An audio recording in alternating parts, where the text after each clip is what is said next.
नमस्कार दोस्तों, मैं राजेश की Tiwari news 9 launcher Hindi news channel के लिए अपने प्रबुद्ध दर्शकों को आज एक खास मुद्दे पर एक परिचर्चा के माध्यम से आपसे बात करना चाहता हूं।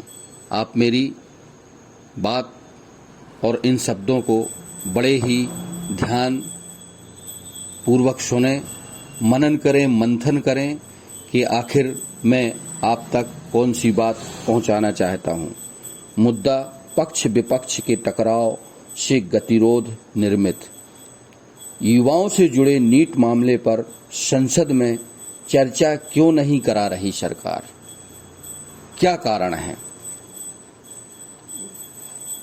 दुनिया के सबसे बड़े लोकतंत्र भारत में उसकी केंद्रीय संस्था यानी संसद आज बड़े संकट का सामना कर रही है। भाजपा को भले पूर्ण बहुमत न मिला हो, लेकिन खंडित जनादेश के बाद भी कुछ नहीं बदला है। वही पहले से अधिक संगठित और उग्र विपक्ष पिछले हिसाब किताब चुकाने पर आमादा है। इसी का परिणाम है गतिरोध, जिसमें कोई भी पक्ष अपनी जमीन छोड़ने को तैयार नहीं है।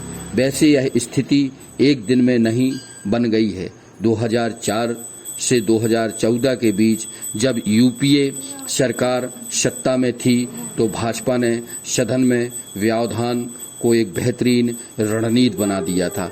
लोकसभा में सुषमा स्वराज और राज्यसभा में अरुण जेटली ने संसद में व्यवधान को लोकतांत्रिक व्यवहार का हिस्सा बताकर उचित भी ठहराया था।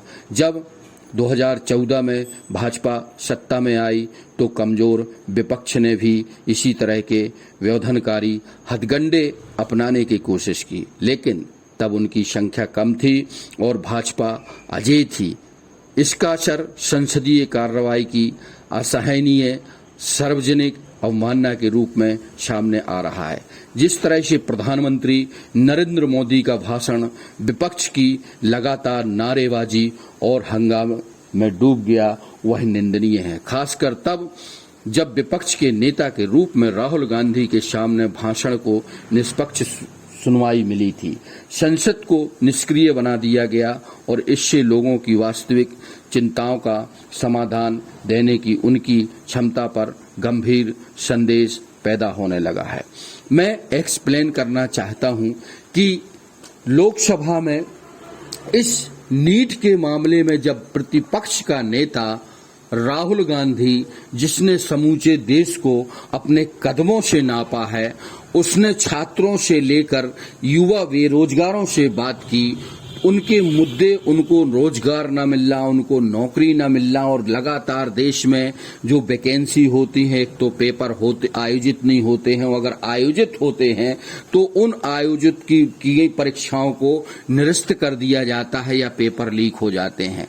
तो राहुल गांधी ने जब लोकसभा में स्पीकर के समक्ष दम भर के युवाओं का मुद्दा उठाया कि नीट की परीक्षा में एक दिन परिचर्चा या चर्चा होनी चाहिए, तो आखिर सत्ता में बैठे सत्ता के लोगों ने संसद में, लोकसभा और राज्यसभा में इसके लिए मंजूरी क्यों नहीं दी या चर्चा क्यों नहीं की?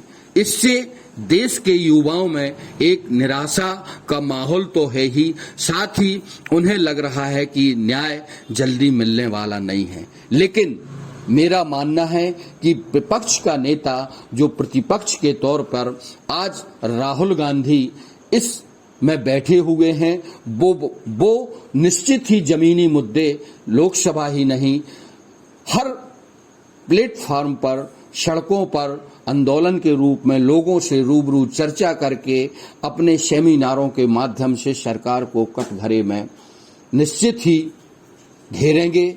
उनके भाषणों को भले ही स्पंज कर दिया जा रहा है, मुद्दे की बातों को, जनहित की बातों को लोकसभा के स्पीकर रात को लोकसभा खुलवाते हैं और 2 बजे के आसपास इस राहुल गांधी के 90 मिनट के भाषणों में से कुछ जो है भाषण, जो यादगार मुद्दों पर भाषण हुए थे, उनको स्पंज कर दिया जाता है। आखिर क्यों?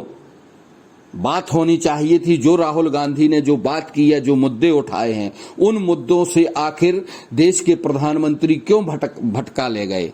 अब देश भटकने वाला नहीं है। उन मुद्दों पर चर्चा होगी, संसद में जवाब सवाल होंगे और संबंधित जिम्मेदारों को जवाबदेही बनती है और जवाब देने पड़ेंगे। तो आज सरकार कह रही है कि नीट के मामले में ऐसी कोई भी सबूत नहीं है। अरे कैसे सबूत नहीं है? आप बात तो कराइए, आप लोकसभा में रखिए, तो परिचर्चा तो हो, इस पे एक दिन बात होनी चाहिए थी, लेकिन आपने नहीं कराई। इससे यह मैसेज गया है देश के युवाओं में कि कहीं ना कहीं यह सरकार के नुमाइंदे या सरकार खुद नहीं चाहती कि देश के युवाओं को, प्रतिभाशाली छात्रों को नौकरी मिले या रोजगार मिले। अंदर की खबरें, आपुष्ट सूत्रों की खबरों के मुताबिक न्यूज 9 पर मैं यह दम से कहना चाहता हूं कि इस नीट परीक्षा में जो देश के बड़े आदमी हैं, जो पैसे वाले हैं, जो सत्ता में बैठे हुक्मरान हैं, उनके परिवार के बच्चे या उनसे जुड़े हुए लोगों के चयन प्रक्रिया में रखा गया है। इसी वास्ते जो है यह परीक्षा ना तो निरस्त की जा रही है, ना इस पर परिचर्चा की जा रही है, ना इस मुद्दे को संसद में या विपक्ष में या सड़कों में इसके आंदोलन को प्रोटेस्ट की भाषा में समर्थन मिलता दिख रहा है। पर वह दिन दूर नहीं जब आने वाले समय में सरकारों को और सरकार में बैठे लोगों को देश के बेरोजगार युवा इस बात पर कभी जो है क्षमा नहीं करेंगे और उनको माफ नहीं करेंगे। बहरहाल लोकसभा में अध्यक्ष की सहमति से सार्वजनिक महत्व के किसी निश्चित मामले पर चर्चा करने के लिए सदन के नियमित कामकाज को स्थगित करने का प्रावधान है। फिर नीट में पेपर लीक पर चर्चा क्यों नहीं की जा रही है? यह एक जाहिर सी मुद्दे की बात है। बहुत बहुत शुक्रिया न्यूज 9 के लिए राजेश की तिवारी।